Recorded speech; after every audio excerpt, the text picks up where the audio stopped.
ছোটবেলায় খেলার কথা সবার মনে আছে। এভাবেই ছুটে বেড়ানো প্রাণবন্ত জীবন সবারই কম বেশি কেটেছে নিজেদের গ্রামে। এখানেও তার ব্যতিক্রম কিছু নয়।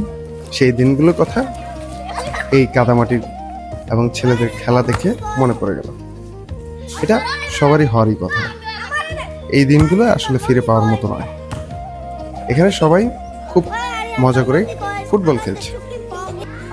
কখনো আমরা ক্রিকেট খেলতাম বা গ্রামে অন্য কিছু করতাম।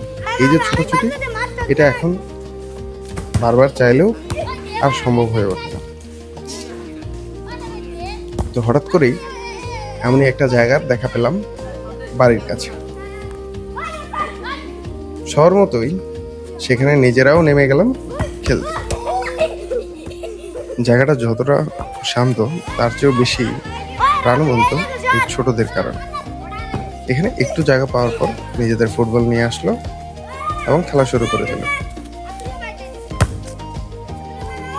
এখানে একটা ব্যাপার ছিল যে কে কার থেকে বল কেড়ে নিয়ে দ্রুত দূরে শট দিতে পারে।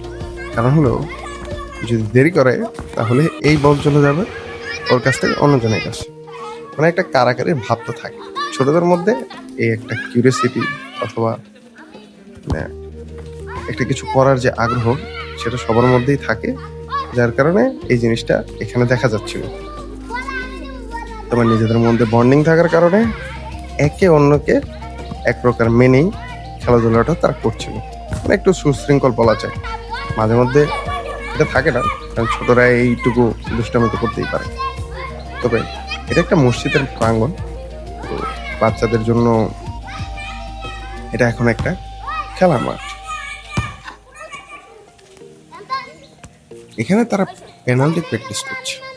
ব্যাপারটা পেনাল্টি হলো এটা অনেকটা ফ্রিকিং এর মতো হয়ে গেছে। দূরত্ব অনেক বেশি, কিন্তু তারা এটাকে খুব ভালোভাবে এনজয় করছিল। একের পর এক কিক আউট দিচ্ছিল। মানে যেটা হয় আর কি, ফুটবল খেলা কম, আনুষঙ্গিক কাজটা বেশি। মানে তাদের একটা প্র্যাকটিস সেশনের মতো চলছে। এরপর অবশ্য খেলাধুলা শুরু করে। ওই সময় আমরা ছিলাম না, চলে আসি। আজ এই পর্যন্তই, দেখা হবে অন্য কোনো মজার পর।